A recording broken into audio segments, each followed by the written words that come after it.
పాతకాలపు ఉల్లి పెరుగన్నం అండి. నేను నైట్ మనం మధ్యాహ్నం అన్నం సాయంత్రం అన్నం మిగిలితే ఇంట్లో గిన్నెలో వేసుకోవాలి, మెత్తగా చేసుకోవాలి. కొంచెం ఉప్పు వేసుకొని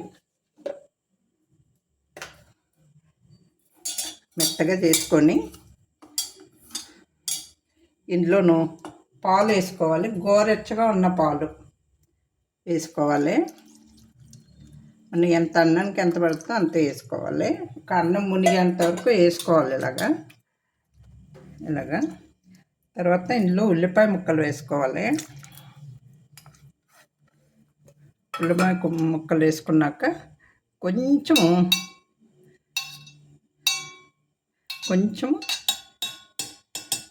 ఇంతే పెరుగు తోడబెట్టుకోవాలి. ఇలాగా కలిపేసి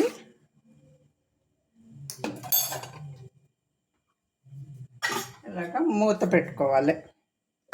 అంతే. నైట్ పొద్దుటికి బాగా తోడుకొనండి, బాగా ఉంటుంది. అది కొంచెం కడుపులో మంటున్న వాళ్ళు అవి బ్రేక్ఫాస్ట్కి ఇది తింటే కడుపులో చల్లగా ఉంటుంది. సమ్మర్ హాలిడేస్లోను సమ్మర్లోను చాలా బాగుంటుంది టేస్ట్ కూడాను.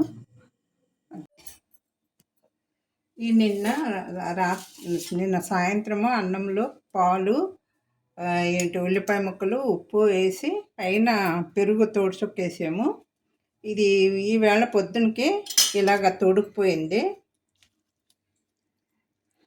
ఇలా తోడుకుందండి. ఇది చాలా టేస్ట్గా ఉంటుంది. కడుపులో చల్లగా మంటున్న వాళ్ళు బాగా తింటే చాలా చల్లగా ఉంటుంది. ఇందులో కావాలనుకున్న వాళ్ళు ఆవకాయ పచ్చడి నంచుకొని తినచ్చు.